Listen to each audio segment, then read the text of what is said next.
경제에 얽힌 법 이슈 어렵죠. 그래도 이분과 함께라면 걱정이 없습니다. 이번 주 도너리 BAP 시간도 홍세욱 변호사님과 함께하도록 하겠습니다. 변호사님 어서 오십시오. 네, 안녕하세요. 앞서서 디스코텍 말씀드렸는데 변호사님은 디스코텍 세대. 그렇죠, 아무래도. 네, 알겠습니다. 네. 잡담은 여기까지 하고 조금 무거운 주제로 가보도록 하겠습니다. 참사가 있었죠. 화성시에 있는 1차 전지 제조업체에서 안타까운 사고가 나서 다수의 인명피해가 발생을 했습니다. 피해가 상당히 컸죠. 네, 네. 엄청 컸습니다. 이렇게 큰 피해가 났는데 그래서 지금 정부에서는 중앙산업재해수습본부를 꾸렸고요. 사고가 수습되는 대로 현장 수습 뒤에 중대재해처벌법 그리고 산업안전보건법 이런 것들 위반했는지 살펴보겠다라고 했죠. 이게 중대재해법 적용 대상이 됩니까? 이것이? 예, 중대재해처벌법 적용 사업장이고요. 예. 그리고 지금 사고가 어제 오후 실종됐던 한 명의 시신이 확인되면서 네. 최종적으로 이제 사망자가 23명, 23명. 예. 중경상자 8명이 발생한 그 역대 최악의 화학 공장 사고인데 예. 지금 그 중대재해처벌법상으로는 적용이 되고 있습니다. 예. 우선 그 중대재해처벌법을 좀 말씀드리면 이 중대재해처벌법은 그 사업 또는 사업장을 운영하면서 안전보건조치 의무를 위반해서 인명피해를 발생하게 한 사업주 그리고 네. 이제 경영 책임자를 형사처벌하는 법인데 이 중대재해란 그 사망자가 1명 이상 발생한 경우 그리고 이제 동일한 사고로 6개월 이상 치료가 필요한 부상자가 2명 이상 발생한 경우 그리고 동일한 유해 요인으로 급성 중독 등 대통령령으로 정하는 직업성 질병자가 1년 이내에 3명 이상 발생한 경우를 말하는데 지금 이 사업장 같은 경우는 23명의 사망자가 발생했기 때문에 중대재해에 해당이 되고 그리고 이 중대재해처벌법이 금년 1월 27일부터 이제 5인 이상 50인 미만 사업장에도 이제 적용이 됩니다. 근데 이제 화재가 발생한 이 아리셀 공장은 상시 근로자 수가 50명 안팎이기 때문에 이 중대재해처벌법 적용 대상입니다. 그러니까 올해 초부터 적용이 되기 시작했다는 건가요? 네. 알겠습니다. 이번 사태로 희생된 우리나라 국민도 계시고요. 그리고 이역만리까지 와서 노동을 해주신 이런 외국인 노동자분들도 계시는데 다시 한번 명복을 빌고 유가족분들에게도 위로의 말씀을 전하도록 하겠습니다. 다시 돌아와서요. 다른 사업장에서도 발생한 사고에 대해서도 중대재해법 위반 여부 조사했다고 하죠. 그 유사한 사건인데 2022년에 그 여수 산업단지 여천 NCC 화학공장 폭발 사고가 있었습니다. 이때 그 4명이 사망하고 4명이 부상한 사건이었는데 이 노동당국이 대표이사 그리고 이제 대표이사를 포함해서 2명을 검찰에 송치했는데 검찰은 대표이사의 경우 안전 및 보건 확보 의무를 이행했다 이렇게 판단해서 중대재해처벌법 위반 혐의에 대해서는 그 대표이사의 경우에는 무혐의 처분을 내렸습니다. 이 중대재해처벌법 위반죄가 성립되려면 그 법에서 요구한 안전 및 보건 확보 의무를 지키지 않아서 사고가 발생하거나 아니면 사고 발생 그 가능성이 예견됐음에도 안전보건 확보 의무를 제대로 준수하지 않은 경우에 이제 처벌하는 건데 이 회사는 그 중대재해처벌법 시행 전인 2021년부터 외부 컨설팅을 받으며 안전관리 체계를 정비했고 뭐 이런 여러 가지 조치를 취했기 때문에 대표이사의 경우에는 무혐의 처분이 내려졌습니다.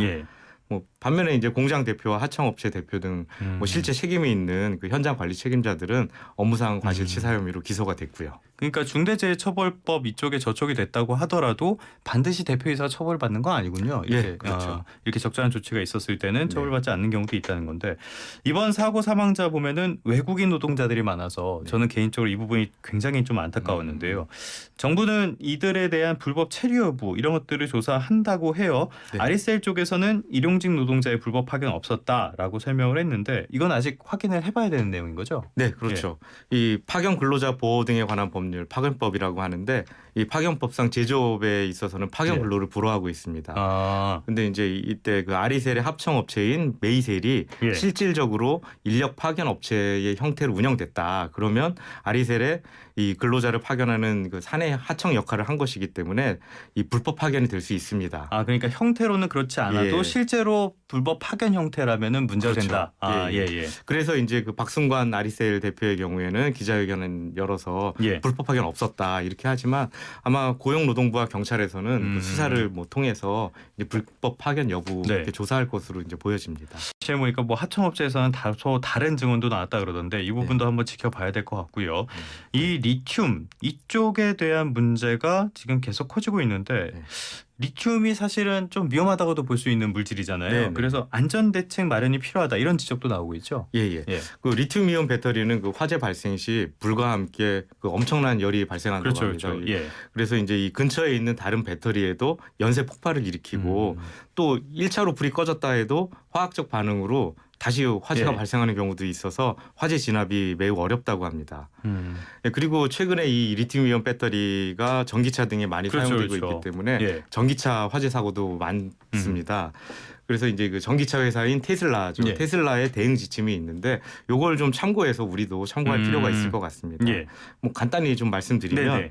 이 테슬라 지침은 연기가 나면 제품을 무조건 꺼라. 끄고 대피해라. 아, 일단 도망가라. 예, 도망가라. 그리고 안전거리를 유지하다가 화재로 이어지지 않으면 아. 물을 뿌릴 준비를 해라. 예. 근데 이제 만약 화재로 이어지면 그 방어적 화재 진압을 해야 한다라고 하는데 이 소화 분말은 안 된다고 합니다. 아, 소화기 또 안 저도, 되는 거예요? 예, 좀 예. 처음 알았습니다. 그래서 예. 물을 뿌리는 게 소화 분말보다는 낫다고 하는데 열폭주 아까 말씀드린 예, 그렇죠. 그 열폭주는 못 박는다고 합니다. 그래서 이제 물을 뿌려도 진화에 도움은 안 되지만 연소 속도를 느리게 할 수 있는 그 효과는 있다고 합니다. 근데 이제 물을 뿌리면 또 수소가 발생한다고 예. 하더라고요. 그렇죠, 그렇죠. 예. 그래서 어쨌든 최종적으로 테슬라 지침은 연소될 때까지 무조건 기다려라. 그리고 완전 연소가 되고도 12시간 정도는 배터리를 식히고 온도 체크를 해라. 뭐 이런 그 지침을 예. 공표하고 있는데 우리도 이런 좀 안전 대책을 좀 마련할 필요가 있을 것으로 보여집니다. 안전 대책, 안전 교육도 필요해 보입니다. 사실 배터리에는 전해질이 가연 물질이고 그리고 양극재에서 계속 산소를 공급하기 때문에 불이 나면 안 꺼지는 이런 문제가 있으니까 좀 말씀하신 대로 대책 같은 게 좀 필요해 보입니다. 다음은 배임죄 이야기로 가보도록 하죠. 정부가 상법 개정을 추진하고 있는데 이복현 금감원장이 배임죄를 폐지해야 된다 이런 이야기를 했습니다. 상법 개정은 지금 어떤 방향으로 얘기를 하고 있습니까? 예, 정부에서 지금 이제 발표하고 있는 방향을 보면은 우선 이제 정부가 그동안에 이제 한국 증시 저평가 현상인 코리아 디스카운트 네네네. 이걸 해소하기 위해서 다양한 밸류업 정책을 이렇게 폈는데 그렇죠. 사실 좀 큰 효과를 거두지 못했습니다. 그리고 뭐 알맹이가 빠진 네. 맹탕 정책이다 이런 비판도 많이 받아왔는데 저도 이 자리에서 몇 번 얘기했습니다. 그렇죠. 그래서 우리 윤석열 대통령님도 그래서 지난 5월 9일에 밸류업 프로그램에 대한 시장의 실망감이 큰 것으로 알고 있다 예. 이렇게 언급도 하셨는데 이 언급 이후에 그 최상목 부총리 겸 기획재정부 장관이 이사의 충실 의무 대상에 주주를 포함하는 상법 개정안을 검토하겠다 이렇게 밝혔고 예. 그리고 이제 이복현 금융감독원장이 상법 개정과 함께 배임죄 폐지 방안을 논의할 수 있다 예. 이렇게 시사하면서 아하. 이사의 충실 의무 대상에 예. 그 주주를 포함하는 이런 상법 개정이 본격적으로 논의됐습니다. 충실 의무라는 게 뭡니까? 그러니까 이사는 예. 그 성관주의 의무가 있고 회사를 위해서 이제 그 최선을 다해야 될 그 네. 의무가 있죠. 회사를 위한 목적으로 일을 해야 될 의무가 있다. 이게 예. 이제 이사의 충실 의무인데 지금 그 현재 이제 상법 규정을 보면은 상법 규정에는 현재는 회사를 위하여 그 직무를 충실하게 수행하여야 한다 해서 회사만. 예, 그래서 충실 의무 대상을 회사로 한정하고 있는데 이 회사에 한정하고 있는 이 충실 의무 대상에 주주도 포함시키자. 아하. 이게 지금 현재 네. 상법 개정의 골자입니다. 주식회사의 주인은 주주인데 왜 빠져 있었을까요? 그런데 이렇게 논의 주주가 포함돼야 된다는 거 이거는 왜 이런 논의가 나오기 시작한 겁니까? 이게 그 과거 예. 삼성 에버랜드 이제 그 저가 전환 사태 관련 그쵸, 사건 그쵸. 기억하시죠? 예. 엄청 시끄러웠죠. 예. 이게 계기가 됐는데 이 사건 당시에 검찰이 이사의 충실 의무 위반 혐의로 이재용 삼성그룹 회장과 삼성물산 전현직 임원을 배임죄로 기소를 했습니다. 예. 기소를 했는데 대법원에서 이 회사의 이익과 주주의 이익은 다르다. 이렇게 판단을 하고 에버랜드의 지배권을 이재용 회장에게 이전하는 것은 기존 주주인 삼성 계열사들의 이익을 침해하는 것은 맞다. 그렇지만 이 회사인 에버랜드의 이익을 침해하는 것이 아니기 때문에 이 이사의 충실 의무 대상은 회사의 이익에 한정된다. 이렇게 판단하면서 무죄라고 하셨습니다.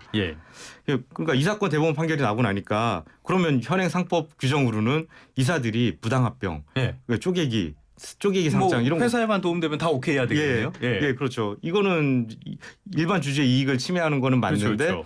회사에는 아무런 피해가 없는 경우잖아요. 그러니까 이런 경우에는 이사들이 이런 결정을 내려도 책임을 못 묻는 거 아니냐. 그러니까 이런 지적이 나오니까 당연히 이제 상법을 개정해서 이사의 충실 의무 대상에 이런 주주도 포함시켜야 된다. 이렇게 논의가 나오게 된 거죠. 이상하다. 사실 지금 삼성전자 주가가 8만 원대인데 8만 원 주고 제가 한 줄 사면 그만큼 회사의 주인이 되는 거잖아요. 네네. 그럼 양쪽의 입장을 다 반영을 해줘야 될 것 같은데 개인적으로는 좀 잘 이해가 안 됩니다. 그런데 이번 상법 개정을 두고 재계에서는 좀 부담이 크다 이런 평가를 하고 있는 것 같아요. 네. 건의서도 제출했다고요? 예. 지난 24일에 그 한경협 그리고 대한상공회의소, 경총 등 8개 경제단체가 이 상법 개정을 반대하는 공동 건의서를 제출했는데 뭐 주요 근거는 이 정부의 상법 개정 계획이 기존 법 체계를 훼손한다. 그리고 글로벌 스탠다드에 반한다.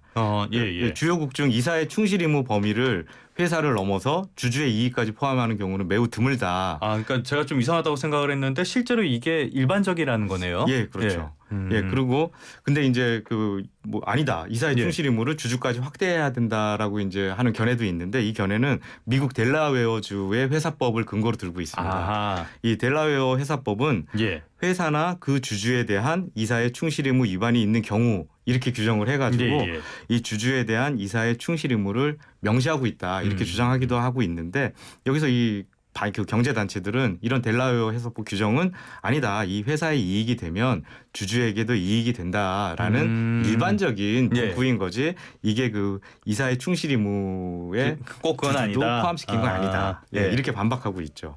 이것도 좀 어려운 문제네요. 네. 이 부분은 계속적으로 좀 공부를 해나가도록 하겠습니다. 그런데 좀 눈에 띄는 게 이복현 금감원장이 배임죄 폐지 이야기를 해가지고 이게 또 한참 이슈가 됐잖아요. 배임죄가 일단 뭡니까? 배임죄는 이제 형법 355조 제2항에서 규정한 범죄인데 이 규정 그 범죄 그 규정 내용을 보면은 이 타인의 사물을 처리하는 자가 그 임무에 위배하는 행위로 재산상 이익을 취득하거나 제3자로 하여금 이를 취득하게 하고 그리고 본인에게 손해를 가한 때 성립하는 범죄인데 우리나라는 여기에서 특이해서 상법에서 이제 특별 배임죄라고 좀 어떻게 보면 가중된 요건을 규정하고 있는데 이때 회사의 발기인이나 이사 집행임원, 감사위원 등은 임무에 의해 회사에 손해를 가하면 10년 이하의 징역 또는 3천만 원 이하의 벌금에 처한다 이렇게 규정하고 있는데 형법상 배임죄랑의 차이는 재산상 이익을 취득하지 않아도 이 경우는 회사에 손해만 끼치면 형사처벌이 가능합니다.